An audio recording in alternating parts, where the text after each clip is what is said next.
What we're going to do with all this stuff. Good evening, ladies and gentlemen. The hour is 7 p.m., and as mayor, I hereby call to order the meeting of Laconia City Council scheduled for January 11, 2016. As always, we'll begin our meeting tonight with a salute to our American flag. Please rise and join Councilor Henry Lippman in reciting the Pledge of Allegiance. I pledge allegiance to the flag of the United States of America and to the republic for which it stands, one nation, under God, indivisible, with liberty and justice for all.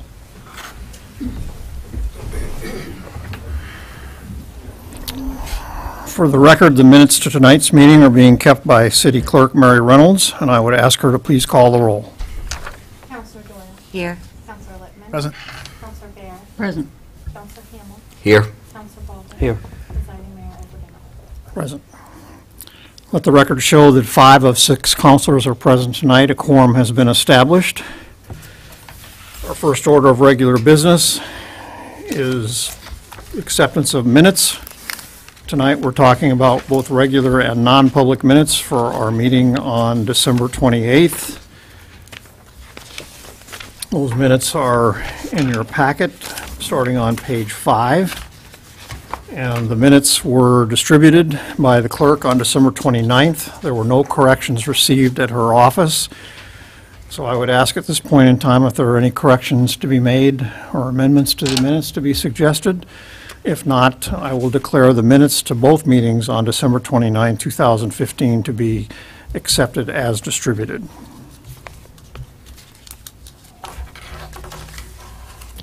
Consent and action calendar. We have 2 items tonight. First item is on page 14 of your packet.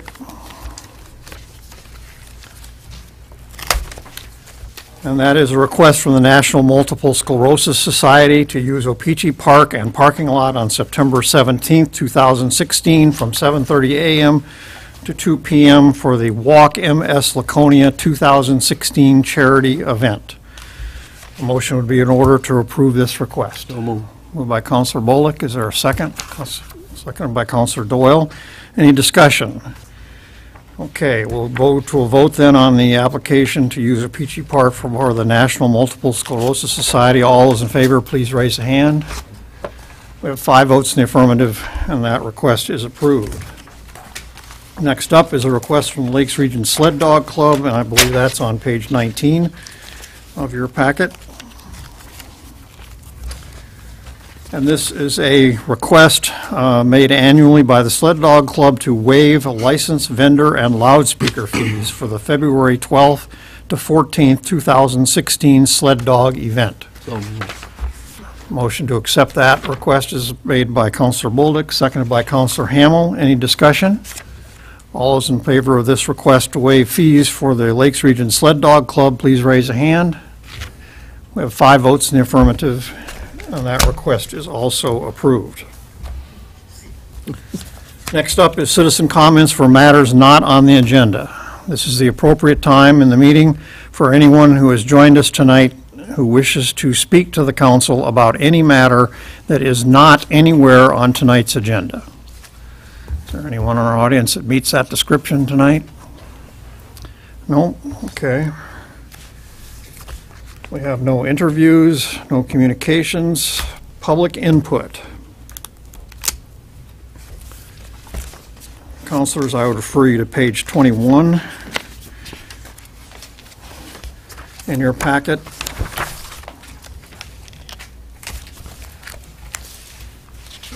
City Council has set aside time for public comment on reviewing zoning in the Weirs Beach area, specifically the commercial resort zone.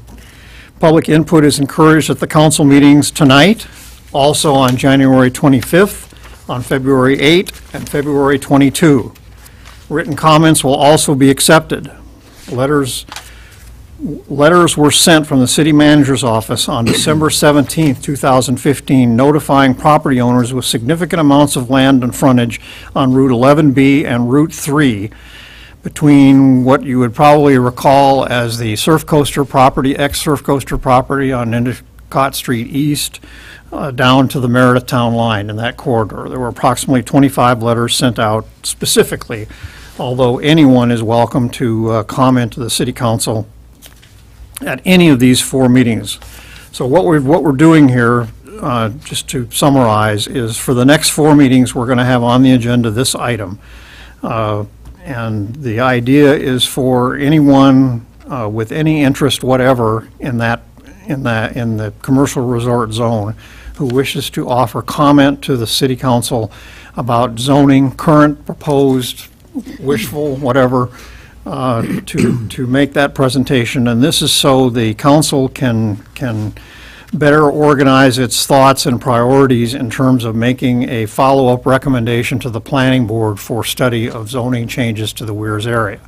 In particular, so any discussion of any zoning in the Weirs is pertinent to these meetings and this input, but specifically, hence the letters to those 25 property owners, we are seeking input from property owners who own land, especially significant parcels of land in that corridor from Surf Coaster to the Meredith Town line.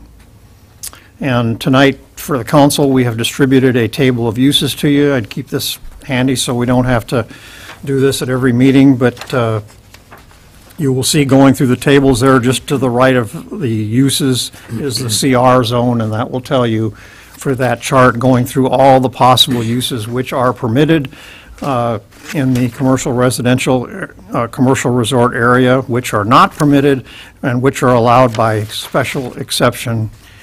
And what's the other one? I always forget the other one. Conditional use permit. Sorry. So there's 4 different categories there that it could be. Okay. So is there anyone who has joined, and I know the city manager told me, and you may want to expound upon this, that you have heard from a number of people who were sent letters, including 2, I think, who were originally going to come and offer testimony tonight, but had a change of plans and couldn't make it.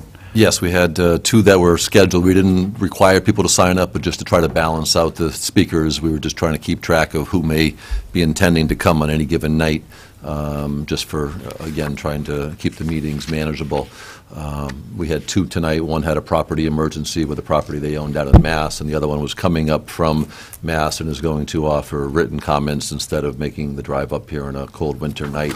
And I've had 3 additional phone calls from other business owners just to get a sense of what the meetings are about and the time frame, and trying to sense, when the council might take some action as far as referring this back to the planning board. And I've indicated this is, nothing is happening tonight, nothing is happening probably, until somewhere into spring time frame when more folks are back from, their winter destinations. So I expect there'll be more input coming from people at future meetings and/or with written comments coming forward. Yeah, and we are obviously accepting written comments as well for anyone's addition. Okay, having said that, is there anyone who's joined us here tonight that would like to address the council on this matter?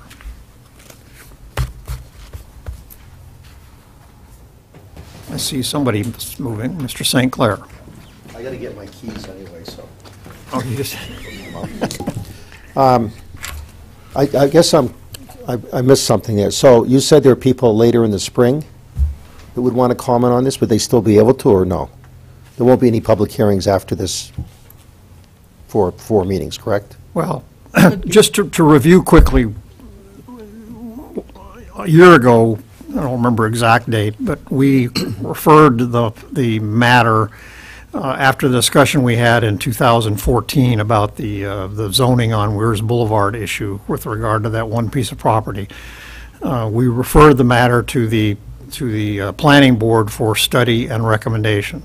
The planning board referred it to the zoning task force, which came back with a series of recommendations, the flagship of which was that proposal to rezone a good portion of Weirs Boulevard. And so that recommendation was endorsed by the planning board and then came back to the city council, and we had that long meeting last year about that was quite a few people responded to, most in a negative way. And So the council decided to take no action on that at that point in time, or not move forward with that recommendation. But included in that packet of recommendations were other things that were discussed at the planning board level and at the zoning task force level that we never even addressed. We never got past the Weirs Boulevard zoning issue and whatnot. So the way we left things at that meeting last year was the council was going to try to find, rather than just ask the planning board to generally study zoning in the Weirs Beach area, that if we went back to them as a follow-up, we were going to ask specifically that they look into certain things, make a recommendation. So the purpose of these 4 meetings is to provide input for the council prior to the council having an internal discussion about what specific things we might want to recommend that the planning board look into. So then it'll go back, so assuming we do that, at some point in time this spring, that would go back to the planning board, and then the planning board and what it does is its own business. But if the next, I would guess that the next series of public hearings in an official standpoint would be held at the planning board level, not at the city council. Okay. I guess then the only thing I would throw, because I know you're doing a good job with this, because I've heard comments from different councilors and stuff, is that that somehow residential, whether they're condos or some sort of residential settings, do not somehow all of a sudden appear along this corridor. I hope that it stays strictly commercial resort, because that is in fact commercial. Because if we start having a lot of residential places pop up along there, I can see nothing but more fighting or between property owners about saying, well, I live here, I don't want to have to listen to your commercial business, whatever it may be. So I guess that's my comment for tonight. Thank you. Okay, thank you.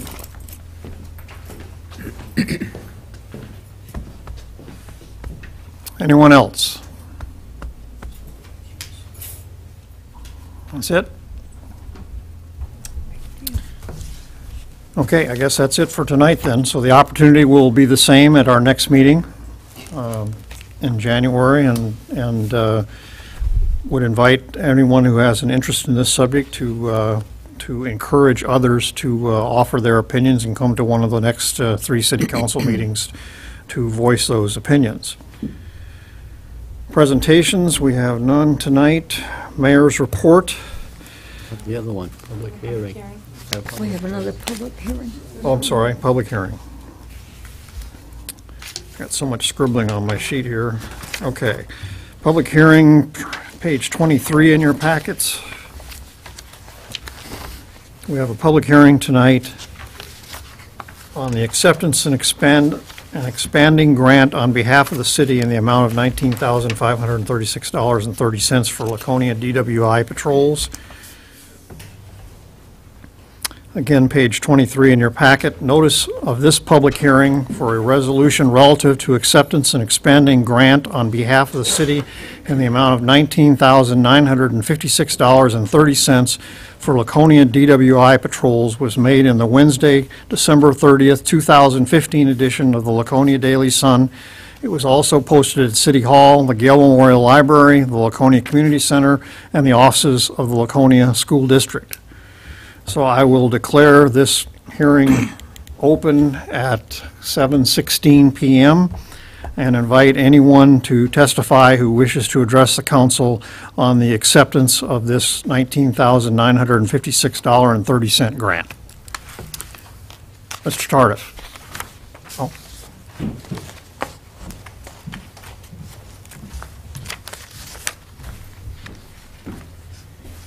Happy New Year. Same to you. Welcome. I'm going to address the resolution to start with. The resolution, in my Get closer to the mic, please. Thank the you. resolution, in my opinion, is dead in the water. And the reason I say that, one, I heard that someplace used, but I spent some time today in Concord with the representative that handles those grants, and the only 2 people that can sign the contractual agreement regarding that grant is the mayor the head of the local governing body and the police chief. So, having said that, the resolution as written needs to be rewritten and reintroduced. The other thing that I have been able to bring to everybody's attention, I guess, is the grants for $20,000. But the fact is, it's more than that. And I was able to pick up the application. And on the back of the application, there's 4 columns. Estimated total number of enforcement hours. It's 357. The importance of that is the rate of pay for those, the rate of pay for those is $43 an hour. So the amount for wages regarding that is $15,351. Out of that, there's an estimated payroll deduction of $4,600, which is also reimbursed from that grant. And so that basically covers the $20,000 that Laconia is allocated to $19,956.30. None of that has been publicized that I know of, and I came into the City Hall to get this information, and I didn't, so I went to the state and got it. And the other thing is, it's an in-kind match, and I had to look that one up, in-kind match. And in this case, and again, I don't know if you folks have all this information, because I don't know how you can vote on a resolution regarding this kind of money without having all the information that I have. So there's administrative time that's not reimbursed. That's $8,800. There's a supervisory time, 20 hours, not reimbursed. That's $1,000. Cruiser fuel and maintenance is $980 to $345, but the amount that they have allocated that's going to come out of the budget, taxpayer dollars, is $1,325.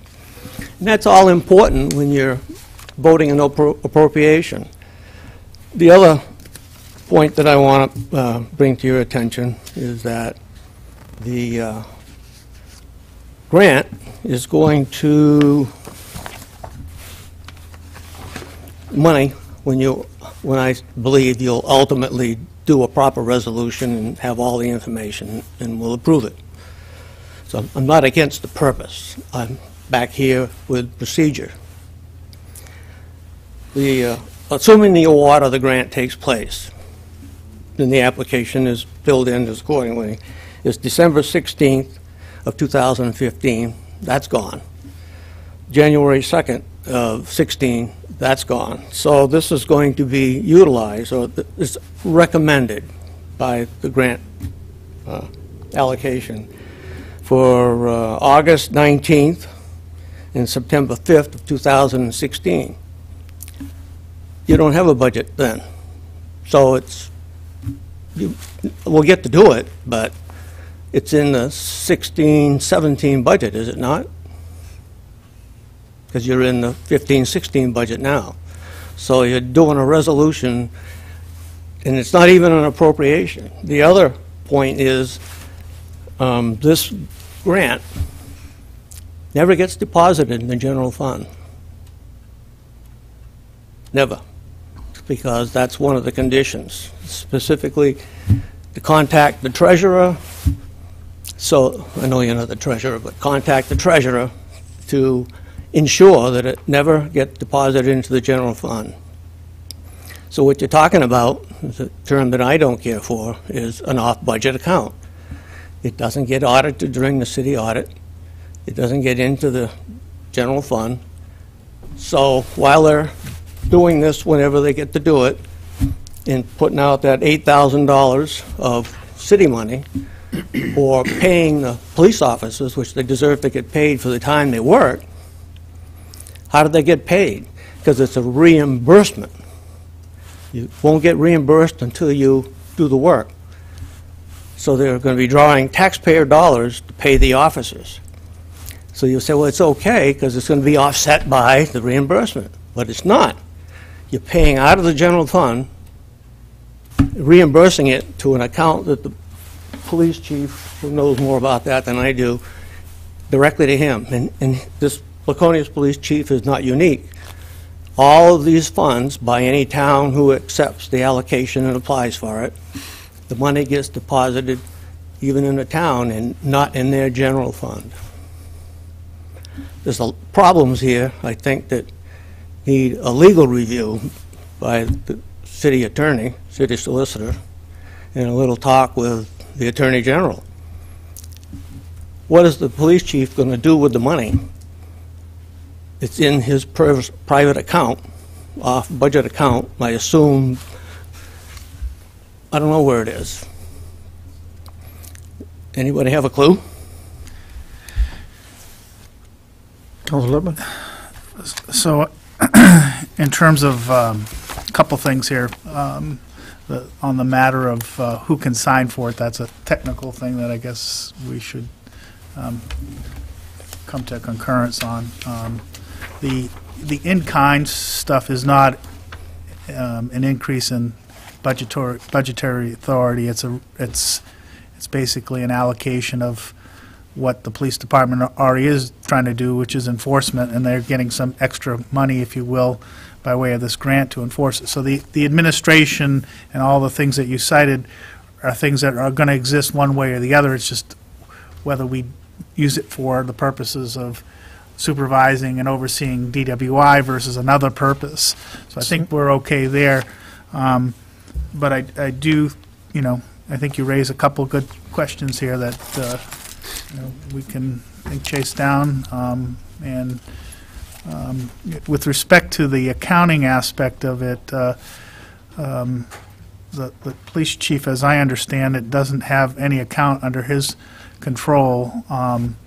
It may be a special purpose fund, which we have other special purpose funds. So there's no real handling of that money directly by the police department. It comes all through the council's, the city manager's administrative structure for finance.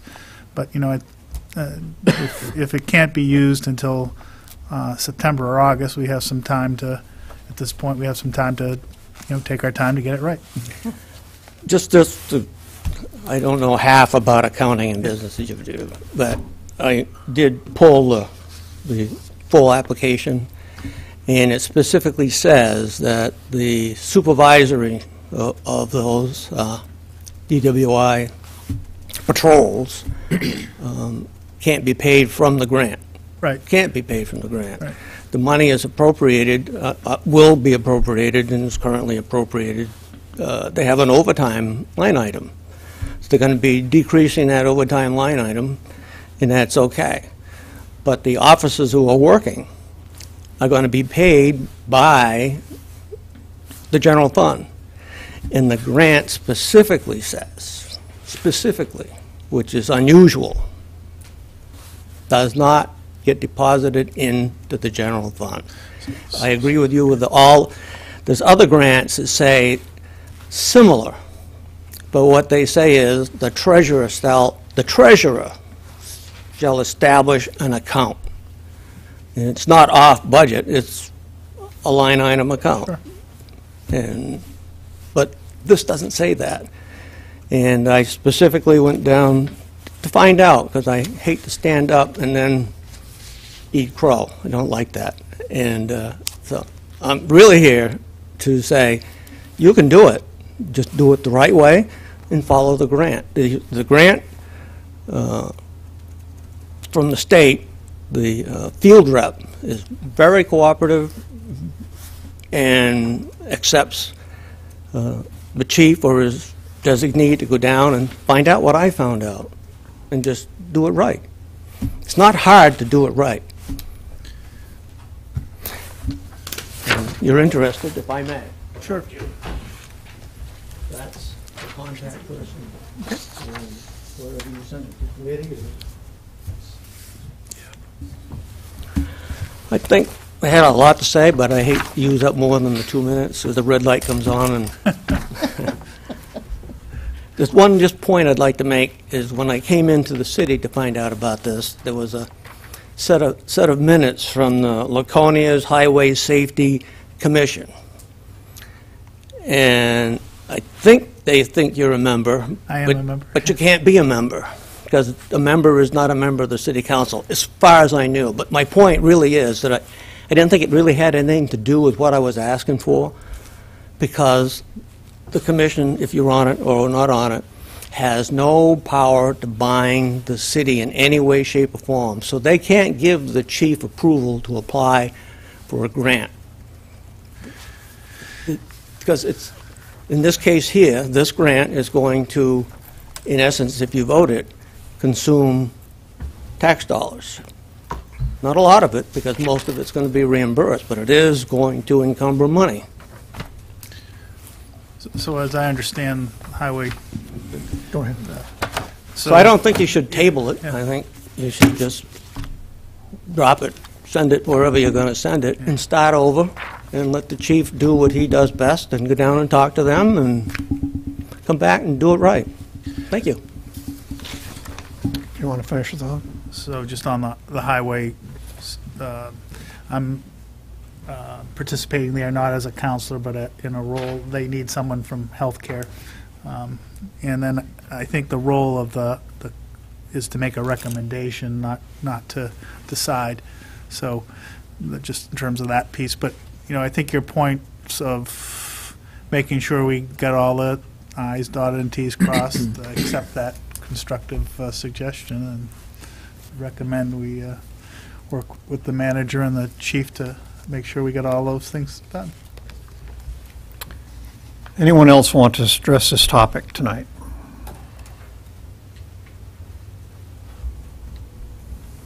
Did you have something, Mr. Myers? If you would let me, Mr. Mayor, so with your package 2 weeks ago, when we did refer this from the first reading to the public hearing, you had all the background information. We are working with a new agenda software, and we didn't carry forward the exact version, but you all had this 2 weeks ago, and it's a public document. It did indicate very clearly the dollar amounts. I remember we had a typo in one of the things, and we corrected it administratively. $19,956.30. It stated this grant requires a 25% municipal in-kind match of $49.89.08. The in-kind match will consist of the cost of overtime for officers to appear at court, prosecutors' time for court cases, administrative cost, and fuel maintenance for vehicles used. So we were very specific with the items for the 25% in-kind. The start date of the program is October 1st. The termination date is September 30th. I'm not aware of the very limited windows of opportunity that Mr. Tardif mentioned. Not saying they're not accurate, but to only have a window of January 2nd or January 9th or whatever the dates seems like a very small window in order to expend almost $20,000 worth of basically overtime and prosecution dollars and the city's in-kind match. So when you're looking at the in-kind match, it's almost $25,000. I'm thinking it's a program, and maybe the chief can speak to a little better, but I'm thinking it's a program that runs a series of weekends, because it is set up to target Friday, Saturday nights, holiday weekends, and specifically between the hours of this either 8 p.m. or 10 p.m. and 2 or 3 a.m. where they see the highest instances of driving while impaired. So we do have this information out there. We had the full resolution also as background in your packet as well. Regarding the funds, he's absolutely correct. They do get segregated into a separate account, which is fully reimbursable into the general fund to offset the expenses incurred as listed here. So they've applied for the DWE grant for a specific purpose. It's different than some other grants that you can also get through the Highway Safety Program for equipment or other items. This is specific for DWE patrols, and it targets how the funds have to be expended. But it is reimbursed through the general fund. At the end of the year, there's not a separate account that this money flowed into that the chief has full discretion with nobody knowing about how to spend it. It works through, but it is tracked in its own account for that specific reason. No different than when we get reimbursed for other grants or the school receives grants. It is, and it is fully audited. I can assure you, when the auditors come in, these dollars are not considered offline. The auditor will be here 2 weeks from tonight. So that'd be a great question to confirm with the auditor so that you hear it from, directly from them, that we do have grants audited. Anything that's in a grant account or a special, account set up outside of the general fund does not mean it goes into a dark hole and nobody's able to set eyes on it. So, happy to have the chief comment on it. Again, I don't want to jeopardize the time frame, knowing that, according to our information, this expires on September 30th. And if we, didn't start the process until the next fiscal year, do we miss an opportunity? I'm not saying we need to act on it tonight, but we can certainly clear it up. We also have the city attorney at staff meetings that I have prior to the council meetings on Monday night. So we have one of the 4 attorneys for the city comes to our Thursday morning staff meetings. They have copies of the agenda. They read through. It's posted online. They've got the opportunity to ask questions as well. So I didn't ask them specifically on this language, but they are there and they review our agenda packets. So that's what I can offer up to you at this point. Just a second. Let me ask if there's anyone else in the audience who wishes to speak on this issue. Mr. Tart, if you want to speak again, if you could hold your second comments to 2 minutes, please. I think I can do it shorter than that. You can look at the, have you seen the application? No. If I'm wrong, say so. Look on page 5, it specifically says, does not go into the general fund. Make it the specific point. I read it with your own documents, and I confirmed it this morning in Concord. The other thing is, this match in kind. It's not hard, because the police department doesn't have to go and make sure they get 3 arrests for DWI on those particular days. That's just what they suggest, those periods. During that time, the match in kind is, okay, the patrol, but 4 DWIs. But the officers out on parole doing something else, they got 2. That's your match in kind. The use of the vehicle while they're doing the patrols, but the regular duty, that all counts in how they arrived at. That's what they're good at, that's what I'm not. But it's not as, I disagree with some of the expressions that come out. We're talking about a police grant, and pretty soon we're talking about the schools and some other funds. This is just stay focused on this one. Call the people, they'll tell you the 2 people that sign those applications, because it needs the appropriating authority, the taxing authority. I didn't make that up. It's in black and white. Call them up and they'll tell you. Thank you. Anyone else? Okay, I will close the public hearing at 7:26 p.m. With a notation that the council will again take up this business tonight under unfinished business, this matter.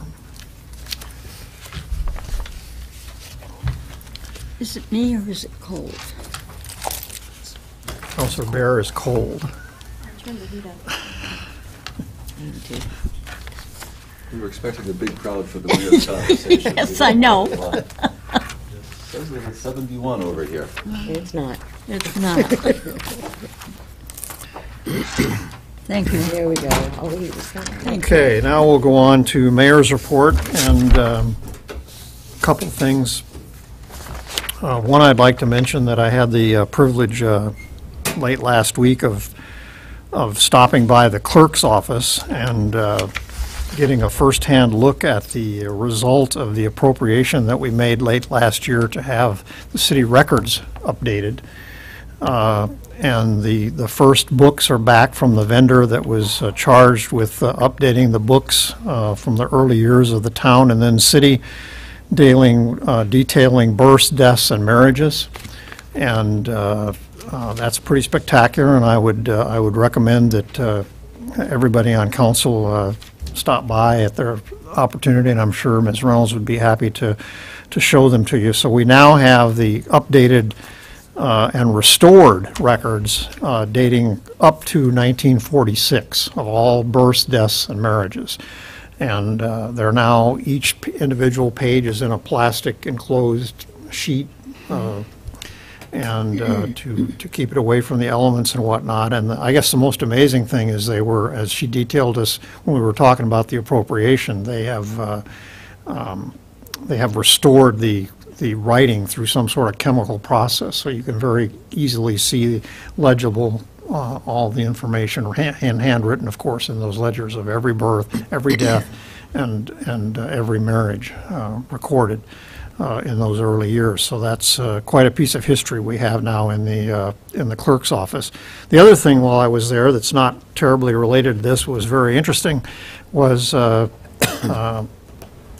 she also had the minute book from early city council meetings. So I have a little history lesson here for you, Counselor. Well, I was going to say Of course, we know that the township of Laconia dates back to 1855, but the Laconia, the city of Laconia, did not exist until 1893, when the town was reincorporated as a city under New Hampshire law. And so the minutes to the very first city council meeting, handwritten, are on the first page of this ledger she has down there, and very, very readable. And there were a couple of interesting things about it. The organization meeting was held on May 3rd, 1893, and there were 14 members of the council at that point in time. And this is the interesting part, and I really would love somebody to dig into the history of why this was the case. But there were 6 wards, as we have today. Wards 1 through 5 were each represented by 2 people on council. Ward 6 was represented by 4. Because they were French. So, okay, we have one explanation on the table. They call that Little Canada, in fact. So for whatever reason, I don't even know that the ward boundaries were even the same parts of the city back in those days, but for whatever reason, Ward 6 got 4 representatives, and all the other wards only got 2, and hence the number Carrying a heavy load on them. 14. And another interesting fact, and this is one we can't be too proud of, is that in the very first mayoral election that year, Charles Buzzell, who's a very familiar name in town, was elected mayor of the city of Laconia in the first election, and he got 1,019 votes. And I think that's fairly close to the number that the mayor received in the last election in that same ballpark. The difference is that his opponent received 840. So they had, when you add up all the votes, they had close to 1,900 people vote in the first election in Laconia in 1893, which was almost double what we have typically voted in one of our city elections. What was the population then? I couldn't tell you. Very small, I imagine, wasn't it? Yeah, it wouldn't have been, I would doubt it was as big as it is today, yeah. So that's something not to be terribly proud of today for our sake. But yeah, they had almost 2,000 people vote in that first election. So anyway, a little bit of history there, and we'll ask someone from the Historical Society maybe to try to find out why the Ward 6 got 4 votes and everybody else only got 2 in the 1890s. One other thing, we did have an election here in November, obviously, and because of the fact that all 7 members of the council were re-elected and we have no new members, we kind of forgot the fact that we're starting a new term of council tonight, and we need to reorganize, and so that's not on the agenda. So the one piece of business we do need to conduct tonight is to elect a mayor pro tem. And so I would like to invite someone on the council, please, at this point in time, to nominate Councilor Bolduc to another term as the mayor pro tem. So moved. Moved by Councilor Hamel, seconded by Councilor Bear. Is there any discussion of that? All those in favor of electing Councilor Bolduc as mayor pro tem, please raise a hand. We have 4 votes, 1 extension. Not going to vote for yourself. And that motion carries. Thank you. And thank you for serving again, Counselor. you. Appreciate that. The other thing we traditionally do on reorganization meeting is committee assignments and liaison assignments, and since we have not discussed this, I'm going to hold off doing that until our next meeting. I would simply ask that all the counselors, if you have anything you would like to be added to or taken from, let me know in the next 2 weeks sometime so I can have the input on that. If I don't hear from anybody, then we'll just reappoint everyone to the committees they're serving on now. But if there is something that you would like to do or change, the only exception to that would be Counselor Bounds. We're not going to let Counselor Bounds step down from his planning board assignment. Right. But we appreciate him doing that. But other than that, I guess everything would be theoretically on the table. So if the counselors would please contact me sometime within the next 2 weeks for any input if they would like to have any changes made in that area. And speaking of committee reports, I believe the Land and Buildings Committee met Friday, did it not? We did. There's a couple things I wanted to go over tonight. But Friday, we met at the fire station, and committee members were in attendance. And I guess I can say that we finally come to an end.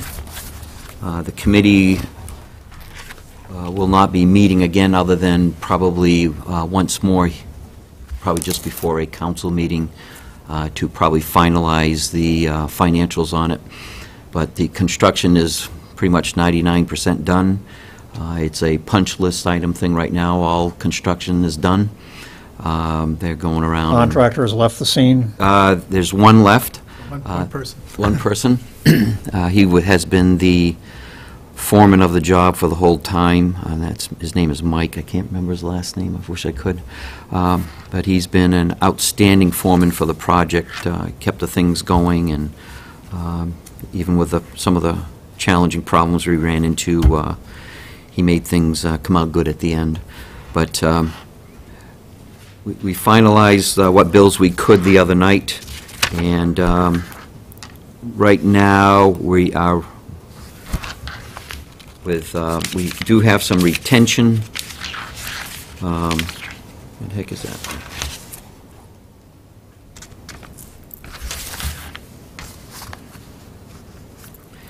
Okay, so right now we are roughly 95,000, I believe it is, in the red.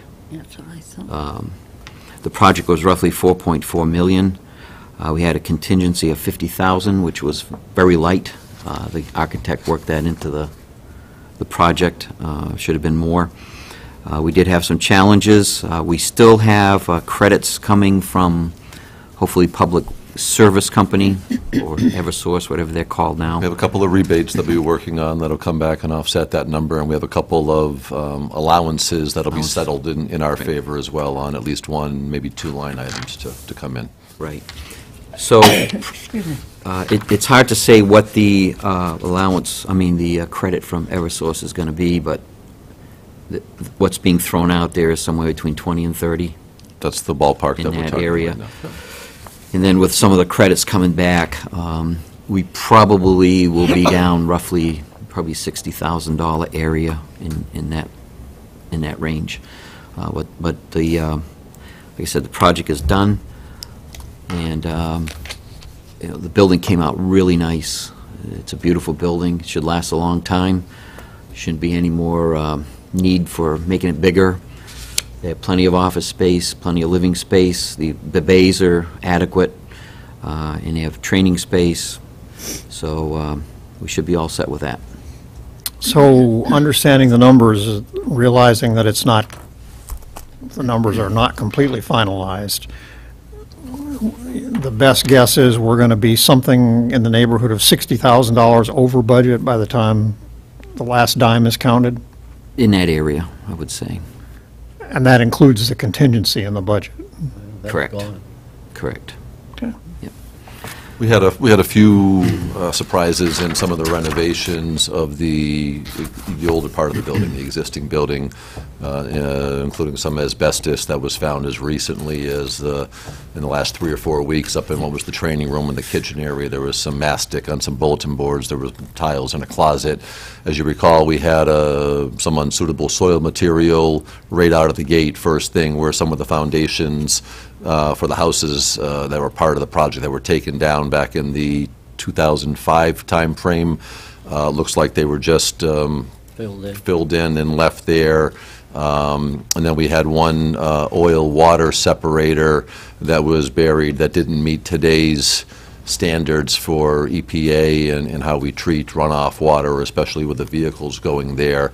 So that was a big tank that was underground that we knew of but didn't know condition and the replacement coming in. So I'd say the lion's share of them were unanticipated, related to environmental type of concerns as opposed to the building construction itself being off too much. So we'll settle them out. We've got a few opportunities to crunch the numbers, bring it back. We've got some small amount of impact fees the council could discuss using toward it.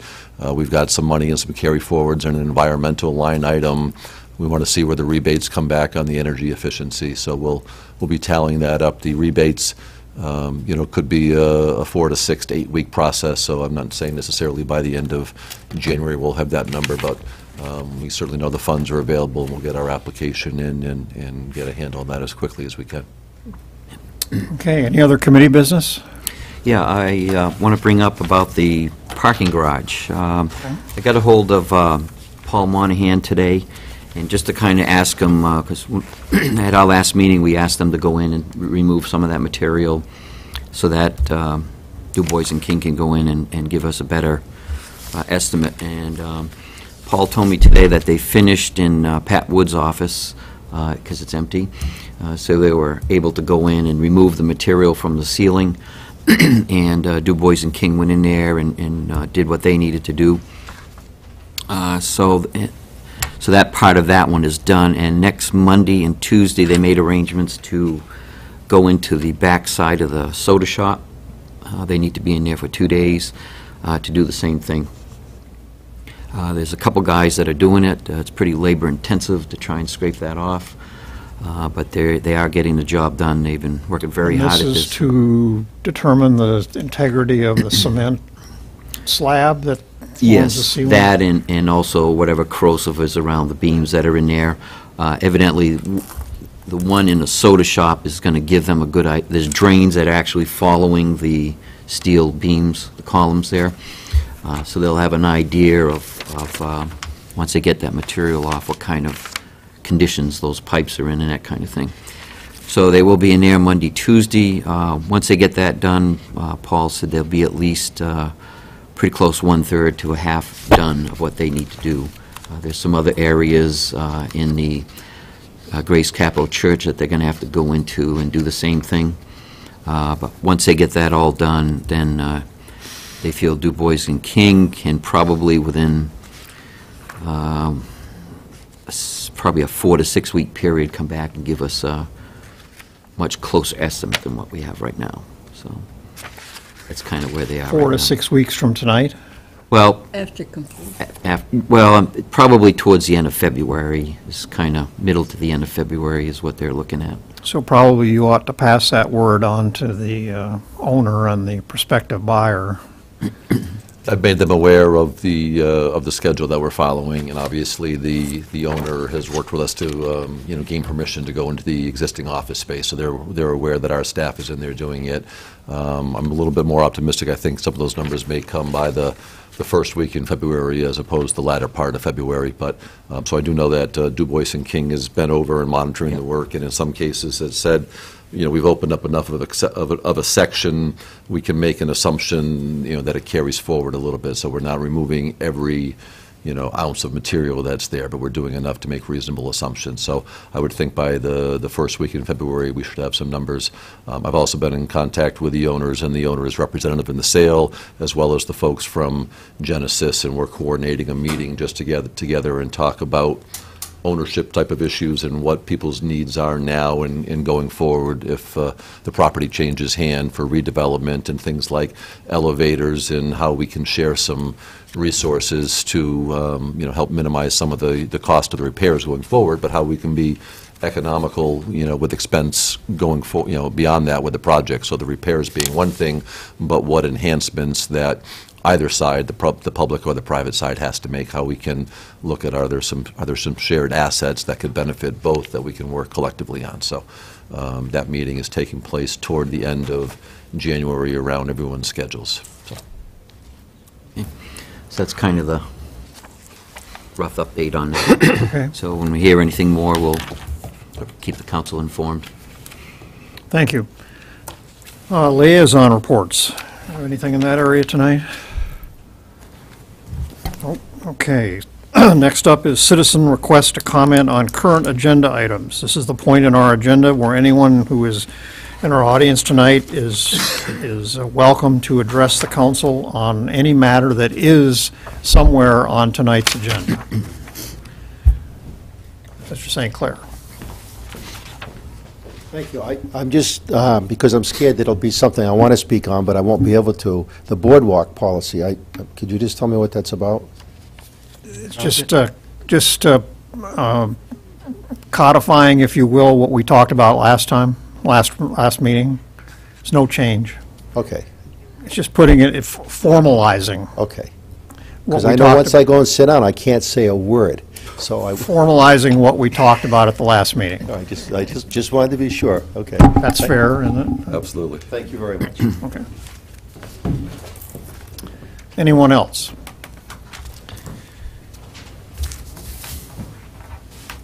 Okay, time for the city manager's report. Mr. Myers. Thank you, Mr. Mayor. I think Mr. St. Clair gave a perfect segue into the agenda. So just to reiterate that when the city posts the agenda online, you can go right to the homepage of the city website. You can click just on the 2 or 3 page paper agenda by title only, or you can click on the link that says agenda and full attachment background material. So anybody who can access the city website can see exactly what was in your 44-page packet tonight. It's not a secret. If they can always stop into City Hall and ask to view a copy of it, but it's there when we post it every Friday with the full detail that's in your packet. So it's good to get that out, that all that information is available for everybody. Speaking of the agenda, I don't know if you noticed with your agenda this week, there's a little bit different format to it. We are working with a new software program called Novus, which actually will start from how we, as departments, submit agenda items into it, how they get reviewed. It'll have the same format to it, so it'll be showed what the background is, the discussion, what a proposed motion might be, what fiscal impact might be on the items, who the requester is, so any department submitting requests will be structured, and you'll always know where to go to find certain pieces of information on the layout to it. It also is going to tie in with the clerk and her staff with doing the minutes. It is going to be available to all of you. They've got me using my tablet tonight. This one is a lot more user-friendly than the Dropbox one that a couple of you, I think, used a few months back. This has your own password to go in and get it, so you as counselors will be able to go in at home and review all the attachments, everything electronically. There's a place that if you want to flag an item on your computer at home to bring up a question or a comment you had, you can flag an agenda item as it's here, and it'll remind you when you come in to the council meetings and get your tablet in front of you, it's yours and yours alone. So any notes that you've made anywhere else get carried forward and show up on your tablet here because you're logging into the internet, not to just one generic document. And there's even an area on here where you can do comments. So in addition to just flagging something, you could hit the comment bubble and type yourself some notes or say, oh, I want to make sure I ask this question or get that information. And it's all documented right there. You show up tonight, and even though you did it at home, it's going to be on your tablet here because you're logging in under your username for it. So we've numbered the pages, which I know the mayor has referenced tonight, so we can go through and get them. You're seeing proposed motions, so you get a sense of exactly what the motion should be and the action taken. Everything will have that cover page that you see, so that's a little bit new. We've got 1 or 2 extra pages in here, but rather than just pull them out and someone say, I was missing page 27 of 44, what happened to it? We just put an X through it and said, you know, disregard that page for tonight. But it's a work in progress, but it's going to be good. It's going to be good to help us build the agenda more efficiently as well. So stay tuned as we do that, and we'll get you training on it at the appropriate time. Sounds good. The committees, the different committees, will they no longer be putting the names of the chairman and We will be putting it Members in. We just of wanted it. to, before, we're working with the company to do some of these things that are in the template, so once we tell them what to do. We've also, if you noticed on your agenda, we took a couple items out of unfinished business and created a new category that we called future agenda items, so they're still there as placeholders. But for somebody looking at the agenda online, for instance, say they saw the noise ordinance listed there tonight, we didn't want people to think that, I got to go down tonight because they're talking about the noise ordinance again. So we've tried to do it, and this is extremely flexible for us. If there's different categories and layouts that we want to do as we go forward with it, it's not just cookie cutter where we're stuck with what we've got. It's a very responsive company that can work with us to adjust the template and how we use it going forward. So stay tuned, but we will be getting you training sessions, even you, Councilor Bolduc. It won't work. Me either. We might create a monster. You might. You might. So, we're going into the reports that are part of your agenda tonight. First, we'll go to the financial and operational trends. We do a monthly snapshot of what's happening around the city. And forgive me a second while mine is loading here, but I do have my paper copy to refer to while this document is loading. You didn't have I told you we got some kinks we got some kinks to work out. Nothing like but paper. it's working on it. So anyhow, top of the financial and operational trends, I'm on page 26. We have our assessment year-to-date. $28.5 million is the value of the building permits that are issued from the April 1st through December 31st timeframe. Again, that year for assessing will run through until March 31st. We're $4 million ahead of the pace where we were last year at this time. All right, it's not going to open for me. Moving down to the bottom of page 2, we'll report the motor vehicle registrations and the property tax collection. Again, tax bills were due this year, December 28th, so we're at just under 94% collected. You can see the number compared to last year was a little bit off because the tax bills, we had a late tax rate set last year, and tax bills weren't due until January 8th or somewhere in that area, so the number's a little bit off from the prior year, but you can see on pace with the years 2013 and earlier, we're definitely in solid position. Motor vehicle registrations continue to be strong. Based on being 50% of the way through the year, which we were as of December 31st, we're running over 54% collection. So no concerns about either of our largest revenue sources, first being property tax, the second being motor vehicle registrations. Turning to page 4 of the report, or page 29, we have the grievances summary. I had sent you all an email regarding one of the grievances that the arbitrator ruled on, I think just between Christmas and New Year's, regarding someone being summoned or subpoenaed to court. There was a grievance that was denied at the management level at the fire department. It was denied by me, and we went through arbitration, which is binding, and in my opinion, I'm very disappointed in the outcome of the arbitrator's decision. I'm happy to expand upon that if anyone... Could you remind us of the facts in that case, please? Yes, the language in the collective bargaining agreement that we have with the firefighters union, and I apologize I didn't bring it with me, but basically states that an employee in the fire union shall be made whole if they lose time from being subpoenaed or summoned to court. And in the particular case with the firefighter who was, through the union, was grieving this, I shouldn't say it was the firefighter grieving it, but through the union who grieved it, this was a situation where This employee was not on duty with the city of Laconia at the time. It had to do with another situation where they were a call firefighter in another community, I believe was the nature of it. It tied to a criminal case of an arson, and this person was summoned to appear in court on behalf of a non-Laconia related, employment-related item. So we argued that this was an employment contract between the city and its employees. It should be tied to city employment. I would absolutely expect that if somebody had to miss work or had to come in on a day off for a City of Laconia court matter, the expectation is that we should be paying them. It was not my expectation that we should be paying them for court time on anything other than a city matter, whether it's another job or a personal nature. That was my strong belief. You saw the arbitrator's decision, and where the arbitrator said common sense would say that the city's side should prevail, and then the arbitrator chose to not follow the thread of common sense and ruled that a literal read of it came down on the union side. So I was shocked, to put it mildly, that was the decision. It is binding arbitration, and we do not have any recourse. On the positive note, if you want to look at one, I think this is the first time this has come up that we can recall. We see no past practices for this having been paid or requested to be paid in the past. I don't expect it to be a big monetary item, but still I was very surprised that an arbitrator could not read into this being an employment contract and gave that broad of an interpretation. So to summarize, if I got this correctly, a city employee who was working at a second job, having absolutely nothing to do with his job with the city, was called to court to testify in a case having to do with the second job.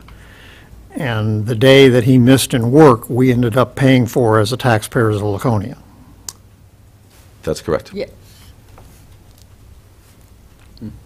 Something's wrong. Is that similar to the one, it's not on here, it happened beginning of last summer, I believe, where there was like 2 hours of pay that was requested, and it ended up costing like $6,000. Well, that was a different one than this. We actually won. We ended up winning that, but that was one that was taken to arbitration over when the shift started on holiday pay for, I believe it was the 4th of July holiday on July 3rd into July 4th. Was that the start of a new workday, and therefore the hours should have been paid at a different rate other than regular shift or someone who was on call for fireworks detail. Didn't it cost more to arbitrate than it would have paid 2 hours?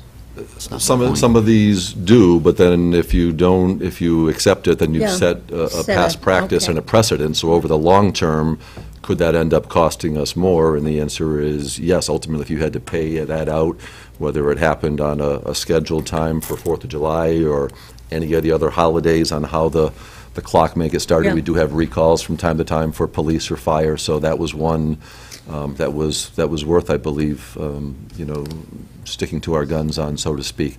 Certainly in others, as you can see listed here, we do try to resolve anything that we can that makes sense outside of going to the arbitration, but it takes two sides to be willing to come to an agreement.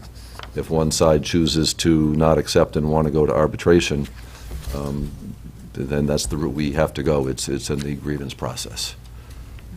So we do try to be fiscally responsible in making determinations Absolutely. as to how to do Is this. the union, whatever, looking for the $20 copay? Is that one still? That one we're working forward. You can see in the narrative there that our attorney and the firefighters union are working with a memorandum of understanding, the MOU, so we are trying to agree on language to clarify it once and for all, avoid the arbitration. While the city picks up part of the expense, the union is also picking up part of the expense of hiring an arbitrator to travel here, listen to it, go back and research, render a decision. It's not inexpensive. It's a several $1,000s process to have an arbitrator come in and do that work. Is the $20 copay, is that what they would normally pay to go to a doctor anyway? That one ties into a little more. It's when they go in for an annual physical. We as the city would pay for a firefighter, it is a firefighter in this case, we would pay for the firefighter's physical. Out of that physical If it determines that something shows up that maybe doesn't, preclude them from qualifying for their continued employment for a health reason, but something comes up that is recommended that you should go see your primary care or go see whatever for this type of a condition that was indicated, it's not saying that you aren't fit for duty today, but it might be something that, a year, 2 years, 3 years down the road, if left untreated, you might not pass your physical, to work. The firefighter union who's grieved this has indicated that because it's coming out of the annual physical and the recommendation is to go get it, that they should not have to be using the copay on their personal insurance to do that. Our feeling is that we did not deny you and deem you not fit for employment. We're saying this has come up and you should get it addressed, whether, it could be any number of things. It could be a vision, could be hearing, could be high blood pressure, it could be a cholesterol, it could be a sleep apnea, it could be, the possibilities are endless. But if something shows up on a test, maybe not today, but it's enough of a warning, their expectation is because it came up during the annual physical, that we should pay for the additional doctor visit. Well, we're not saying that, it's not part of the physical. It was a diagnostic that came up, and we're suggesting that they, get it looked at. We're not forcing them to, so that's the discrepancy there. Okay. And the final page of the report, we do have winter, on page 30 of 44, we do have a winter storm cost summary for a couple of icing, sanding, salting conditions, and the one snowstorm we had in between Christmas and New Year's. So the December tally was a little over $32,000. We have expended a little bit more of that in the fact that we pre-bought sand and salt, but as of this weekend when I drove down there, we've still got a good chunk of both sitting in the salt shed sitting there. So that's inventory that was purchased that has not been expended. So that's the difference between the actual spent and what was used in tonnage on the monthly basis. In the economic development report, again, the unemployment numbers continue to be strong locally and statewide compared to a year ago. We have November's Consumer Price Index urban increase of 0.5%. That was the largest number by far for the first 11 months of the year. We have the December numbers still to come, which I believe is probably going to be out at the end of this week on Friday. But 11 months through the year, we're running at 0.1% for a consumer price index increase for the year. So basically, flat inflation for the 12 months, that I'm not expecting any significant number to show up for the December figure. So as that component of our tax cap calculation, I believe we're going to be running in that 0 to 0.1% for our process with the budget going forward next year. I'm happy to take any questions you may have. Any questions for the manager? Councilor Lippman. Someone has a question, has a No, go request. ahead. Go ahead, Brenda. No, I was Councilor just wondering if you have any report on the Pumpkin Open. Were there any financial expenses for the city? And we haven't heard.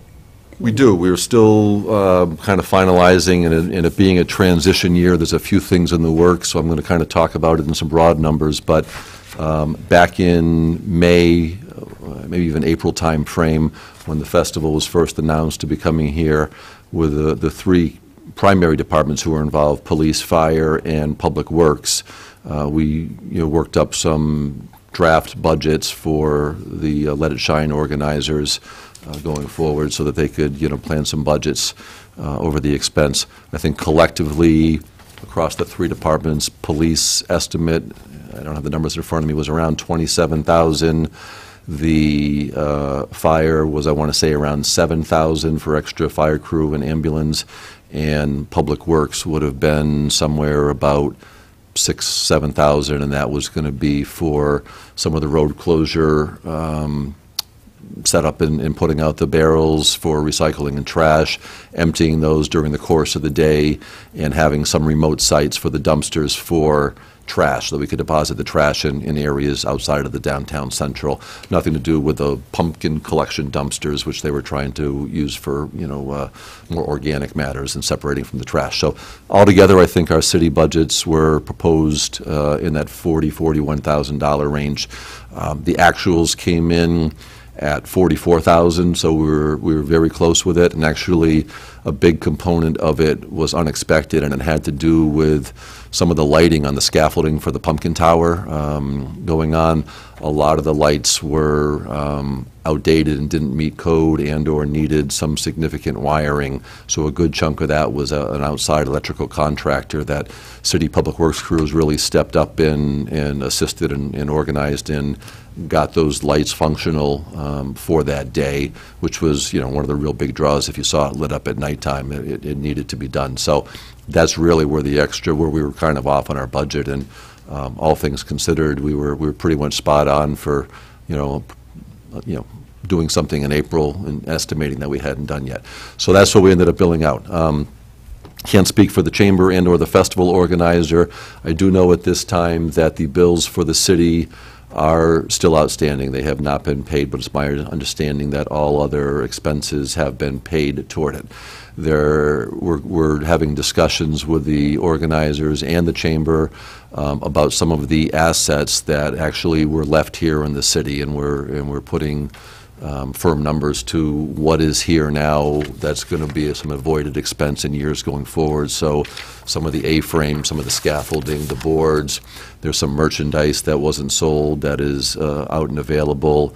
We're looking at some intellectual assets regarding things like trade names, website domains, marketing purposes, and we're working through that to put together a plan for the city to be compensated for its staff time. There's no expectation on the city's part that we shouldn't be compensated.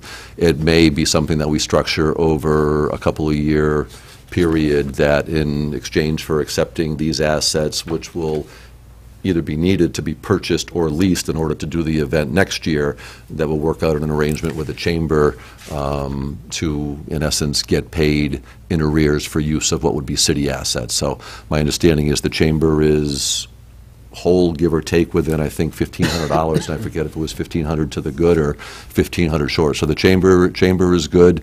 All the other vendors are good.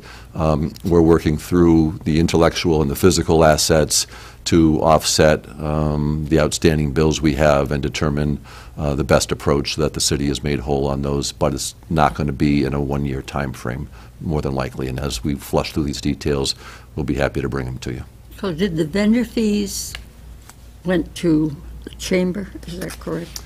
It was, yes, the vendor fees went to the chamber, but the chamber also had certain expenses like the bus transportation and some of the marketing and those types of things. Let It Shine had certain corporate sponsors they brought, but they had expenses like the pumpkin bowling and maybe the liability insurance and different things. So it was split between two organizations for the first year. The vendor fees and the parking revenue went to the Chamber of Commerce. That was a deal between the Chamber of Commerce and Let It Shine. Yes, Let It Shine. It didn't involve No, us. it doesn't involve the city. But we're supposed to be reimbursed for the $44,000 by Let It Shine. Let It Shine. And/or combination of the assets. So if we take over some assets that are needed in the future years and where the chamber would be the one solely running the event, we'll certainly have discussions there about their use of our assets and, instead of renting them somewhere, in essence, renting them from us in order to recoup. So it's I think everyone agrees. Let It Shine didn't take anything back to Keene. No. Everything with tents and- physical asset-wise stayed here in Laconia, and we have it in storage. So those are the things we're working through. Once we get an agreement in place, we'll be bringing that to the council. I know the mayor's been involved in these conversations as well. I don't think any of this takes away from the feeling of success and pride in the event and the excitement about having it next year. And certainly, we all learned some things, and I think there's some ways that the chamber is going to be able to, pare down some of its expense, especially in the transportation and bus end, because first year, not knowing, how many locations and where the folks were going to be coming and parking, they had some highly utilized lots, and they had some lots that were, hardly utilized. So there's opportunities from a good lesson learned in year one, so that's where we're at. You're welcome. Councilor Lippman, did you have a question or comment? I had a request in terms of just putting together sort of a high-level kind of budget look, Yep. and some of the major areas and where we might be able to bank some money to carry over and to carry us through the next year from the current year and that kind of stuff. So the finance director and I have looked at that. The key line item that we actually tapped into a little bit already for the parking garage was the workers' compensation fund account because of the premium holiday. So we've still got another probably $50,000 or $60,000 in there that'll be left in that account going forward. One of the items that I know is public that I haven't brought to you is that we still need to identify a source for the city's share of the Randall lawsuit on the lead paint house that was purchased by the library. So there were some funds that have come over or will be coming over from the library trustees in their account because there were some funds after they sold the house that were above and beyond what they had paid for it. So those dollars are coming to the city first towards that settlement, but the city is responsible for the settlement. The agreement going back to when this case was first being handled was that Primex, our property liability insurance carrier, was going to be handling the cost of any attorneys in court and legal experts, but that any settlement was going to fall onto the city. So, I'm glad you mentioned Randall.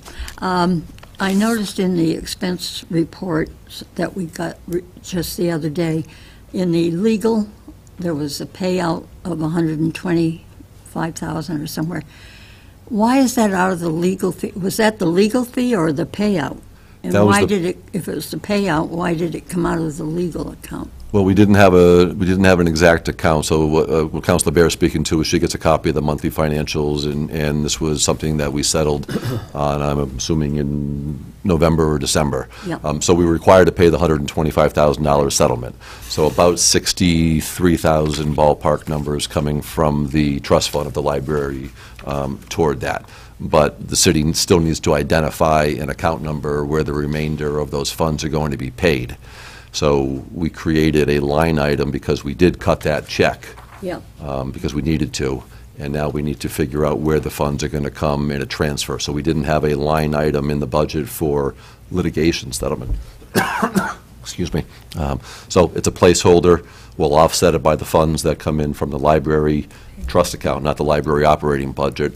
And as we work through the year, we'll identify where the remainder of the funds should come to. And we've got between now and June 30th to do that. Anything that's- else for the manager? So to follow up on Councilor Lippman's question, so that's one other item that we've got some funds, but we're watching. We're still obviously watching the parking garage situation right now. That's an unknown. As I said earlier tonight, the revenues appear to be strong in the motor vehicle. The amount that has come in rooms and meals is within 1% of what our projection was. We make that estimate back in the March, April, May timeframe, and we get one check in December. Our reimbursement from the state on our highway block grants collectively is probably running about $15,000 to $20,000 higher on a $300,000 ballpark number. So, a few percent higher there than expected. We're strong in the areas, as you can see from the building construction coming in. Those numbers are running ahead of pace for our projections. They're in the ballpark on an annual basis of around 120,000. We anticipate exceeding that. Looking forward to next year's budget, we'll call it an off year. It's the off year for the retirement system increase, which typically happens every other year. So there was no set increase coming in there. We did get our not to exceed preliminary rate on our health insurance, which will be modified and adjusted sometime in May before we adopt the budget. But our not-to-exceed rate for this year is 12%. So that is significant in the grand scheme of things. What drove that basically is we had 11 large claims on the city in large claims running from $50,000 to $100,000. So it doesn't take a lot in these days to hospitalization and surgery to run into that range. What our New Hampshire Interlocal Trust is one of the risk pools that offers health insurance in the state, so we're pooled with other communities in New Hampshire. About 50% of our rate is made up of our actual history on our group. So we've got about 500 covered lives between employees, spouses, children, retirees on the city's health insurance. If we had a pool of 1,000 covered lives, our rate would pretty much be made up of just our history of itself. So 50% of our rate is based on our claims history, and the other 50% is based collectively with other groups our size in the risk pool in the state. So we had a significant number of large claims. What they'll be digging into with our claims a little bit over these next months is how many of them are completed claims, meaning it was a problem, there was a surgery, there was a fix to it, and it's not continuing on versus something that might be a prolonged illness or continuing to cost money. So we'll get more information as those go along. The other area of claims is prescription drugs. We were about $680,000 in prescription drug claims in the prior year. And again, there are some high-end signature drugs for things like hepatitis and other diseases that are just significant cost on a monthly basis in the tens of thousands for some medications. So going forward, I know there was an article that our health insurer sent on a lot of plans now designing a 4-tier drug payment schedule, and really on those higher end drugs, really encouraging the generic alternative versus the name brand. But if somebody wants to stick with a name brand, it's going to be at a price point where, not in the tens of thousands, but they're going to feel it more out of pocket than they might right now in the current copay levels. Right now, I think there's 3 tiers on the drugs, and ours are 10, 30, 70 maybe for the 3 classes, but don't hold me to that. Maybe 10, 20, 50, but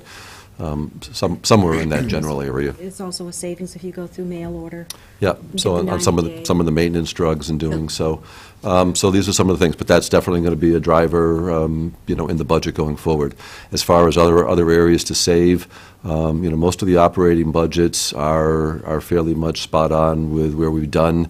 The bigger items are in some of the capital that hasn't been expended yet towards street projects or bridge engineering, but those are things that, whether they're completed by June 30th, we typically are carrying those items forward because they're needed in big ticket items. So we'll continue to monitor. We think we've got, even though the CPI is going to come in at a 0 range, we feel there'll be the growth on the new construction value, similar to last year's number, if not a little bit higher, and be some growth on the non-property tax revenue in some of the areas that I mentioned, specifically in the motor vehicle registration. So we'll continue to monitor as we go through, but again, the garage and the other half of the Randall lawsuit settlement are 2 items that are still kind of hanging out there at the moment for us in this fiscal year.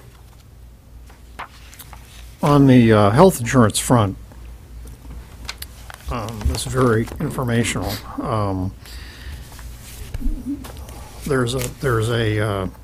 Presumably there's a very limited number of underwriters that are available to us. In New Hampshire, In the risk pools, yes. I mean, there's some private ones. But I guess a question would be, it's key to all this is, and something that lay people, including myself, would not instinctively think of, I think, and that is the information you forwarded about how they're determining rate experience and the 50% formula that you mentioned and whatnot. Obviously, that factor, we tend to pay attention to how much and what are the co-pays going to be and what are the premiums going to be and all that kind of stuff. But the methodology that they use to conduct to determine future rate increases and whatnot would also be a huge factor in it that I personally wouldn't have thought a lot about. And I'm just wondering if, is that something that can be negotiated from company to company?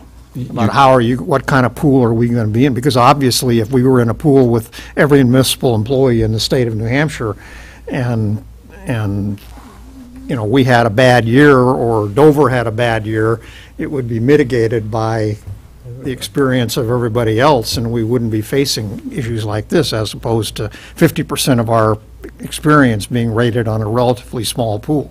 Well, if we went to somebody who was not one of the municipal risk pools, they would be basing it strictly on our demographics, Right, on that's our what I'm age, saying. on our We past have a history. That's one of and my whatever, question was, how many choices do we have to? Right now, we have two of those pools. One is Health Trust, and one is New Hampshire Interlocal Trust, I'm sorry, in school care. But school care is in the midst, and I don't know if it's going to pass regulatory approval, but Anthem, I believe, has made an offer to take over Cigna, and Anthem is the Health Trust product, and Cigna is the school care product. So if that were to happen, there'd be one less risk pool in the state, so to speak, because one would think that if Cigna and Anthem come together, they become one entity. Why have the overhead of the two? So we have three right now in the state.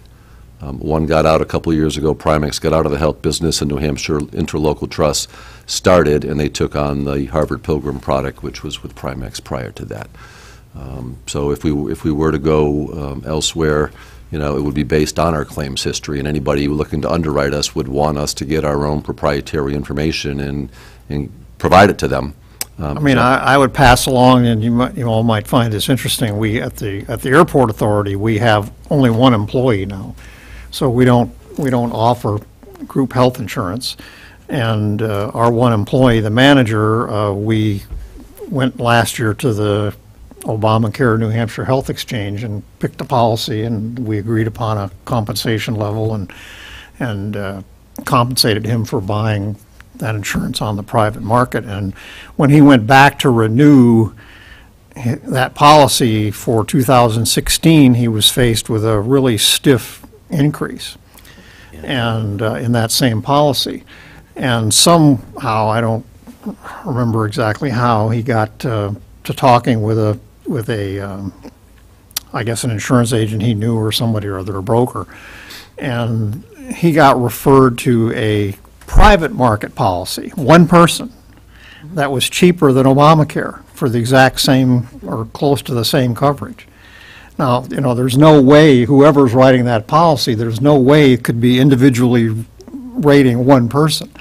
I mean, that's got to be thrown into a huge pool for them to be able to justify writing that policy at that rate. And yet we are picking up the tab, in effect, or the consequence for half of our rate being based on the experience of our pool.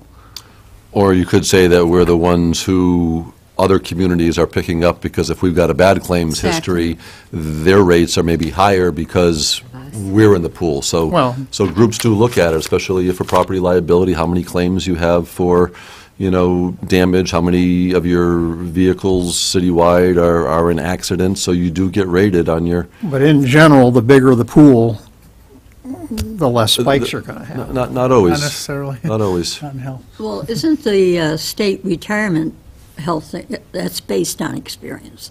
And because they are all old and retired, the experience is very high and the rate is high. The retirees, we are required by state law to offer retirees access to our health insurance.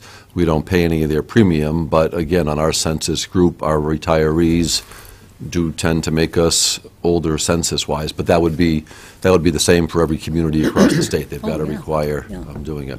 And that's why, health insurance companies are pushing the wellness and the programs and spending the dollars in keeping you healthy and eating right and getting your vitals checked and maintaining, because they see if they can invest there, it's saving them, in the other ways, but it's also saving us as a group. So we'll continue to work on that. I don't expect, a miraculous number and to have that 12% figure, come down to 2 or 3. I mean, historically, it might come down a couple of percentage points. But that would be the expectation.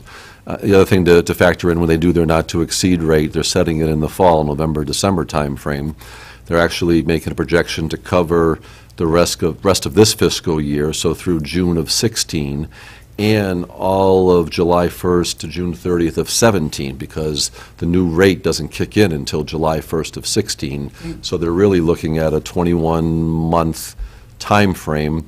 You know, and as we all know, there could be a pandemic, a flu, a this or that, or something that just causes some uncertainty. So they do tend to be a little more conservative early on, and that's why they give you a number for budgeting purpose, and then they hone in on it in the May time frame when their exposure window is down to 14 months as opposed to 21 months. So in round numbers, what's 10% going to cost us? We've probably got a $3 million annual premium across everybody, and again, there may be some retirees in there, but 10% is going to be a $300,000 increase, of which part of it's on the employee copay, but by the large share, by a lot, is on the employer, which is us. So it's going to cost us several $100,000. Okay, wonderful news. Any other questions for the manager, comments? Okay, thank you. We'll move on to new business. We have several items of new business tonight. We'll start on page 34. And the first item in business is a request from the administration to approve the revised city boardwalk policy. We have a copy of that policy that we discussed at our last meeting. The change that we made to the existing policy is on page 36 in red there with the $1,500. You'll note.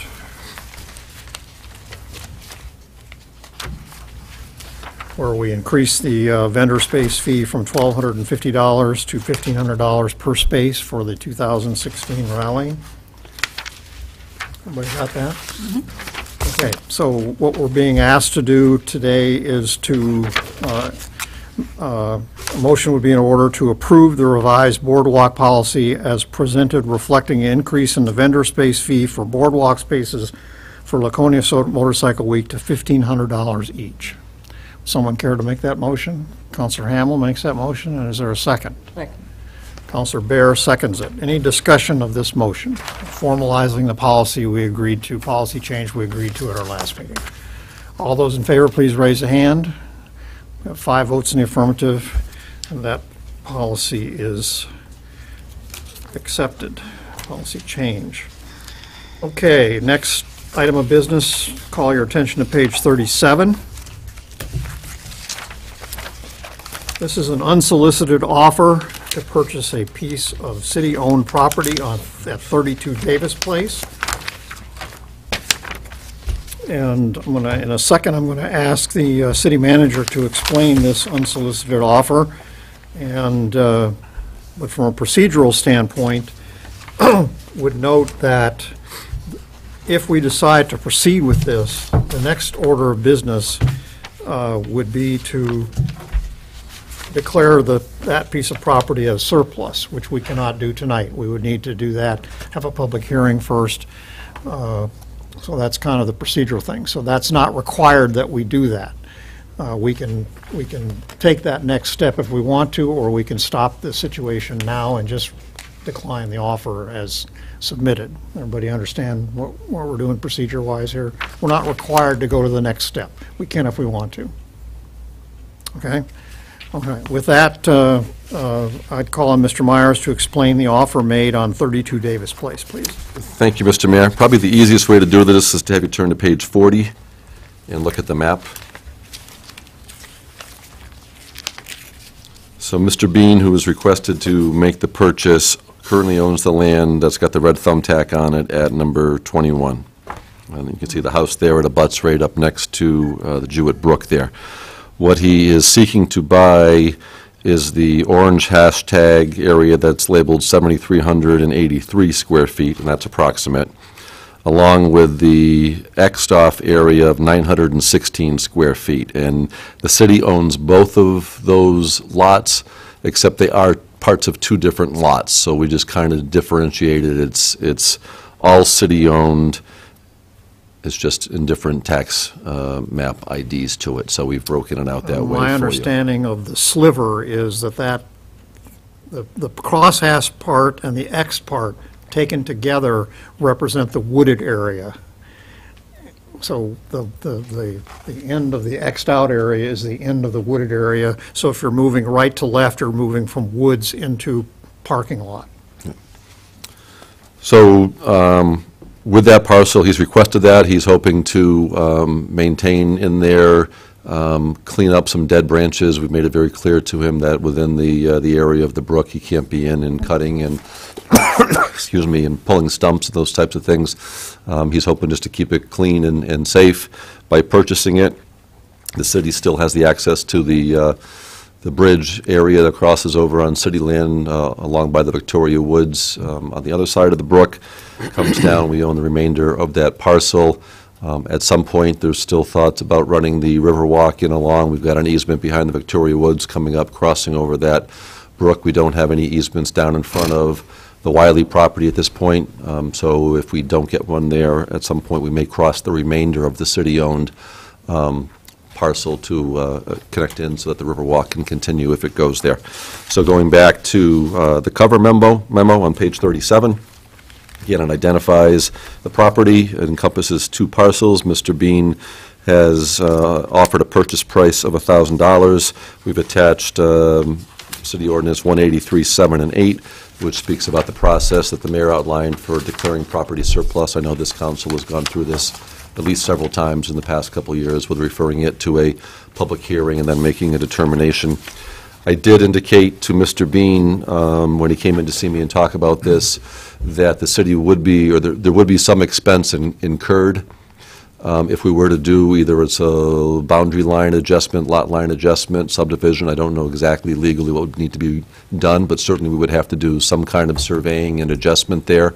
I also know that when the Scott and Williams parcel was developed by the Housing Authority, there's some overflow parking that was part of there on the paved area there, and I indicated to Mr. Bean that I don't know what exactly that entails with the city selling it. There may have to be some limited deed research, title research done to just determine what, if anything, the city is obligated to regarding that. I suggested to him with whatever he made as an offer that he indicate that he would be willing to pay for reasonable professional expense, both on the legal end and on a surveying, and I do not see that in the offer, but just wanted to share that with you because there will have to be some expense incurred there if this moves forward. And I'm happy to follow up if there's any other questions. Any questions? Do we know what the value of that property is on our tax map, or? It is not a value because, again, it's part of 2 different lots and it's vacant, and so, I mean, the size of what's listed there as Lot 22 is, 0.15 acres, so that lot by itself. It's assessed at 40,522, and the other lot is assessed at 85,500. So the other lot, thank you, Council, the other lot actually again crosses the brook and we have access, and then it goes down to the river adjacent to the Wiley property. That other lot is actually a lot bigger than it shows on the single striped area, so. And I would note some rounded off math would indicate that this is about 2/10 of an acre. And so $1,000 for 2/10 of an acre would be $5,000 an acre, would be the base price roughly for that, is what is being offered. If this is declared as surplus property, do we not have to publicly offer it for bid? I know that this is a unsolicited offer, but now that somebody has made an offer, should this not be a public It is. So if you agreed that you would want to consider offers that would not necessarily bind you going forward, but if you would want to say, we want to have the public hearing so the public can come down and comment on whether or not we should declare this surplus, that would be the action you'd be taking tonight if you chose to. And then in 2 weeks, we would have advertised the public hearing. In the background, it says that we will, by city will by mail notify the direct abutters that, just as a courtesy, there's not a requirement that we do that, but as a courtesy, we would notify direct abutters. Anybody could come down and speak either for or against declaring it surplus, and then the council... Can they make a bid? Well, then the council basically has two options beyond that. The mayor would close the public hearing, you would have heard whatever comment. The options you would have going forward were either to declare the property surplus or not declare it surplus. If you didn't declare it surplus, that would stop the process right there, much as you can not even, you can choose not to move it to a public hearing tonight, which would also stop the process. If you do declare it as surplus, then the next step you have is you could either choose to accept this offer, choose to announce that you're going to take any and all offers for the next month or some other time frame that you chose, or you could direct me or you yourselves could get involved in the negotiations and go back and make a counteroffer and do something different. So several steps along the way, but by declaring it surplus does not necessarily mean either A, you have to accept the offer, or B, at the end of the day, you even have to sell it if you don't feel that it's the right offer for the city. Kind of the situation we were in on Lakeport Landing, where Yes, somebody well, makes an unsolicited yes. offer. The courtesy is we owe them a yes or no answer, or a counteroffer. Right. Counselor Bolduc. Yes, I don't know if you've seen this piece of property, but it is a mess, and it's Yes. very small. It's wooded. The trees are all falling down this way, that way, and everything, and he owns the property on the other side of the brook. And he's concerned about what's going on in this wooded area, and he would like to clean it up to avoid that from happening any further. So it's very small, it's not very big, and it's just a mess. And people are just throwing junk in there all the time. And to me, the city has everything to gain and nothing to lose on this particular piece. We sold the properties up off from Guilford Avenue, those sand pits there, for, I think it was $1,000, and that's worth some money compared to what this is. I mean, this is nothing. This is really, he would really do a good job there cleaning it up, because he owns a property across the brook, and he's concerned about his daughter living there and what goes on in that wooded area. So, and he's noticed that since he's bought that house and refurbishing it and all that, and sees what's going on. So I think it's a good deal for the city, but that's my opinion. Okay, anyone else wants to weigh in on this or ask any questions before we get to a motion? Okay, if you will look on page 37, there is a proposed motion there. Would someone care to make that motion or another motion? I'll make the motion. Counselor Bolduc. I move to schedule a public hearing on January 25th, 2016, during the regular city council meeting regarding the declaration of city-owned property on Davis Place as surplus.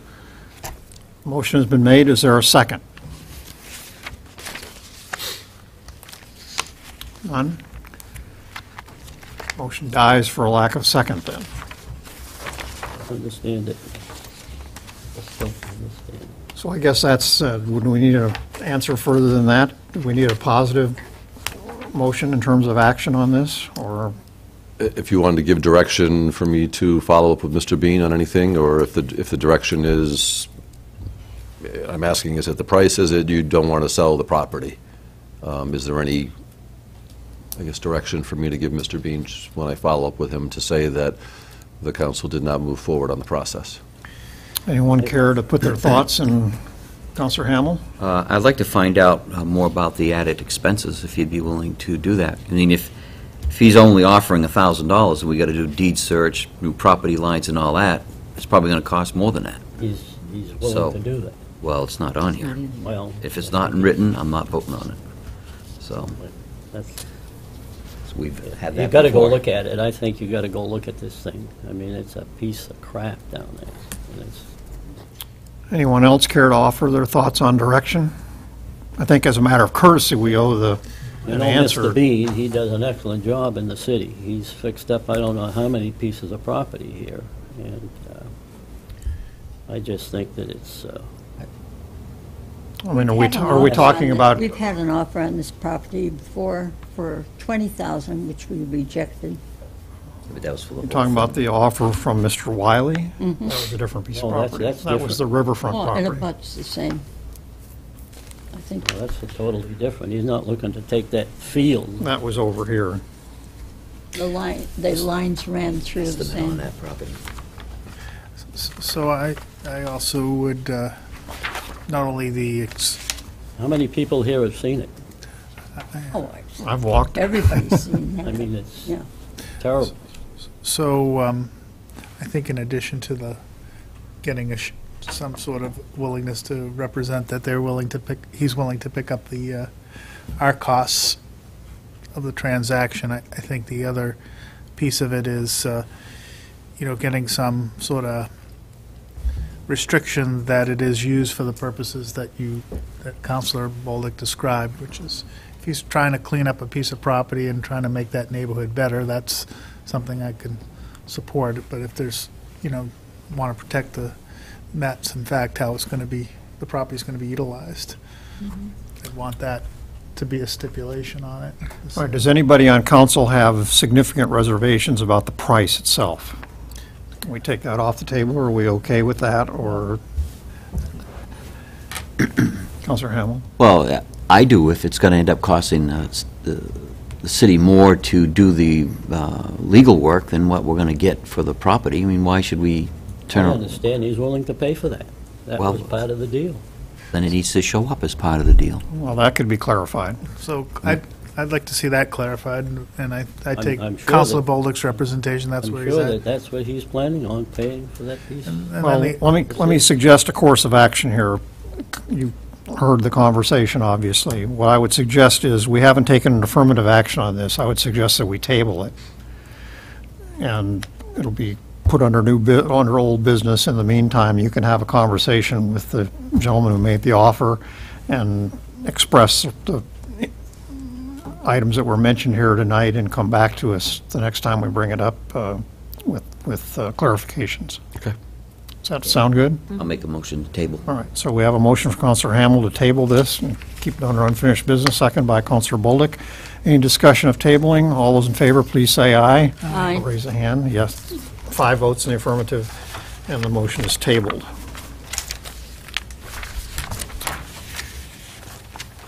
Okay, number 3, we're on page 43 now. It goes, And this is a simple procedural matter to set polling hours for the New Hampshire presidential primary on February 9th, and motion would be in order to set the polling hours for the New Hampshire presidential primary election on February 9, 2016, as being from 7 a.m. to 7 p.m. Move. Counselor Hamel, is there a second? Counselor Doyle, thank you. Any discussion of setting the polling hours for the New Hampshire primary election in the city of Laconia? All those in favor, please raise a hand. We have 5 votes in the affirmative, and that passes as well. Okay, unfinished business. We're back on page 23 now. This is one we had the public hearing on earlier tonight.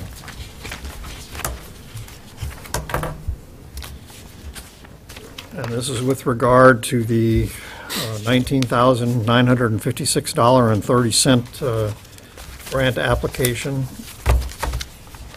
for Laconia DWI patrols. Before we get to motions, is there any more discussion or questions that need to be answered? Counselor I don't know Whitman? if the chief wants to add anything to the discussion here. Chief Adams?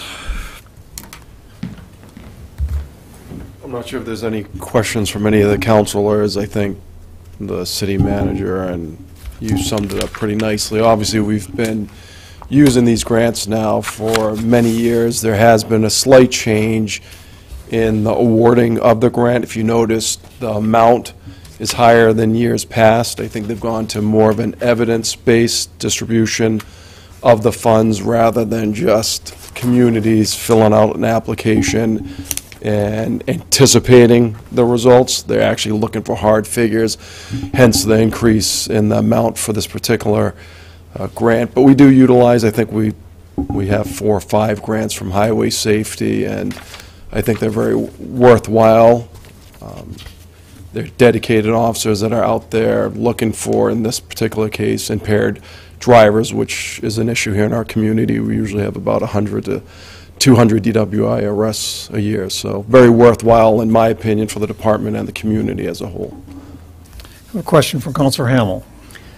Chief, the amount of money, how is that determined? By the activity in the local area? Like I said, the most recent way, and Lieutenant Graydon is tasked with submitting the grants, but they look at our actual numbers. How many DWI arrests, crashes, things like that. So I think what I'm trying to get at here is, over the numerous years we've been doing this. Yes, All right, someone applies for the grant. yes. These go to the people, whether whether it's state, federal, whatever. These are scrutinized by people looking at the grants that will be giving the money, correct? That's correct. The applications are reviewed at the Highway Safety. All right, if they were done wrong, would they be kicked back? Yes, I mean, when I was a lieutenant, I used to administer the grants, and yes, if something was not right, they would contact us and say, hey, we need this, please resubmit, or were you missing this information? And I would assume that they are still doing that. And if I asked Lieutenant Graydon, I'm sure he would be able to tell me Okay. examples of what you just asked. Councilor Lippman.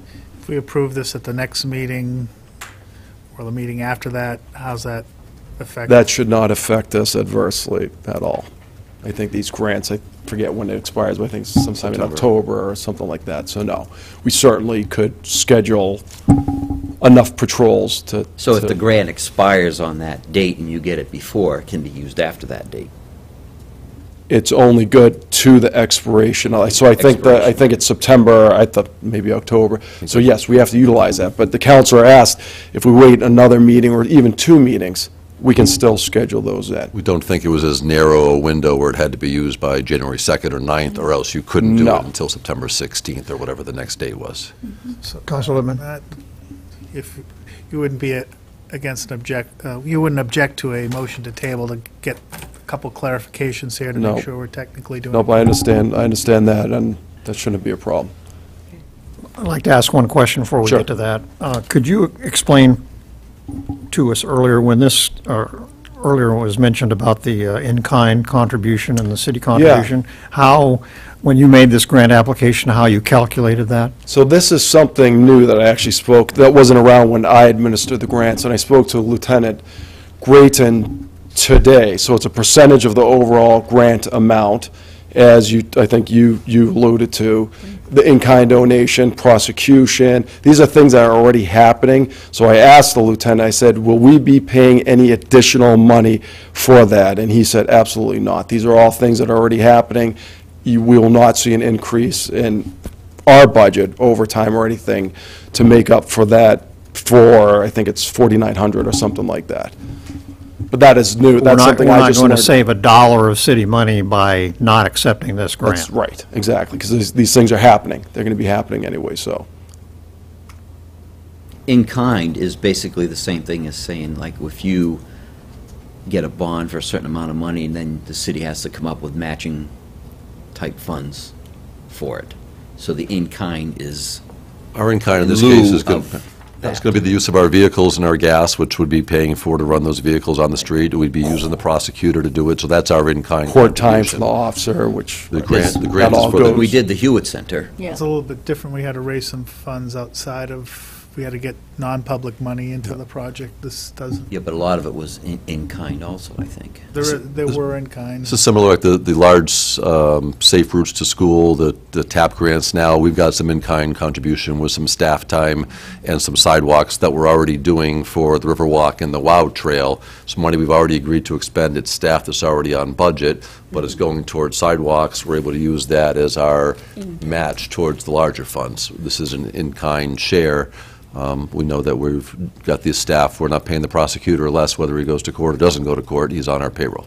Now, does this whole thing we're discussing, along with other grants that is being litigated on, it's basically the same thing, it's the process.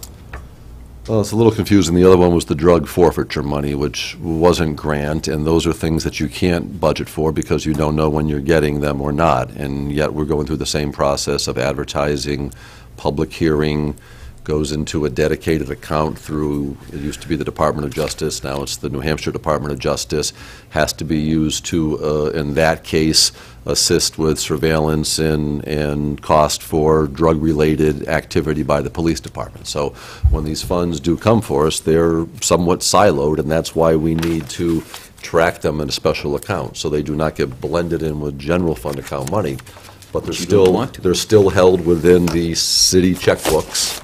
We have many checkbooks for the trust funds, for school, for grants, for forfeiture accounts. We've got a lot of different account numbers. But this isn't money that all flows into an account that the chief has discretion to do whatever he wants at the end of the year. Any other questions? I just Councilor make Levy. a comment that this size of grant also didn't fit that discussion either. It's over Oh, it's 10,000 or Yeah. under. 10,000 or under. So I'd like to make a motion Well, to... I'm going Okay. to, let's talk about procedure here. So what we'll do on this, I think properly procedurally, is we'll pass a motion to read the resolution by title only. Then we'll get a motion on the floor to adopt the resolution. Once the motion on the floor to adopt the resolution is made, it would be germane to table it, if someone wants to make a motion to table it, once it's on the floor. And I'm not a procedural expert here, but the only question I'd ask with that procedure is if it is technically flawed, does the reading actually accomplish anything until we make the corrections? I'm thinking if it was a technical in nature correction, then there'd be no issue. If it was a significant change, then we probably would want to do a separate reading on it again, like we would with anything. If it was a significant change, we probably have to have another public hearing. Correct, just a significant change to it. But I think the mayor's correct that procedurally you want to get a move in a second, and then a motion in the affirmative, and then a motion to table, as opposed to approving something would be the Roberts Rules preferred way to go. All right, so the first motion then would be to read Resolution 2016-01 by title only. Moved by Counselor Bear, seconded by Counselor Doyle. Any discussion? All those in favor of reading by title only, please raise a hand. We have 5 votes in the affirmative. Next would be, a motion would be in order to adopt a Resolution 2016-01 on second reading, a resolution relative to authorizing the city manager to accept and expend grants on behalf of the city in the amount of $19,965.30. Is that the right amount now? No. It's not. It's $56, right? Still get In the that. amount of $19,956.30 for Laconia DWI patrols. Would someone make that motion, please? Moved by Counselor Bear, seconded by Counselor Bolduc. Okay, a motion to table would now be in order. I'll make that motion, but I have a question beforehand. We read that it's the amount, authorizing the city manager to accept. If that technically is not correct, where does that put us? That's what we passed on first reading. I don't necessarily agree with the interpretation that was raised at the podium. In a lot of communities, it would be a governing official who would sign on it. In towns where they have administrator forms of government and no charters, and the selectmen are the folks who sign on behalf of the administration. In the situation where cities, when you look at powers of mayors, under, I believe it's RSA 49, and I'm forgetting the chapter, the powers of mayors and duties of mayors are also parallel to that of city managers in cities that have city council, city manager forms of governments, different than Nashua and Manchester, where there's strong mayor and alderman boards. So in some cases, when it says it has to be signed by the mayor, when you look at RSA 49, I want to say it's C:17, but don't hold me to that one. It talks about the powers, and that's where the difference comes, and that's the form of government we have here. So the worst-case scenario on a motion to table, if you're not right about that, we just have to start again. We could just adjust it to the appropriate person if I'm not right on that. Let's say if I it's don't- in a minor Yeah, I minor don't change, we think can that's simply amend it. I don't think that's when it's a off the table. significant If it's change major, in the we probably number have or a the second usage. hearing. Yeah. Make the motion to table. All right, we have a motion for Counselor Lippman to table this matter, seconded by Counselor Hamel. Any discussion? All those in favor, please raise a hand. Vote is 5 votes in the affirmative, and the motion is tabled. Resolution is tabled, I should say. All right, thank you.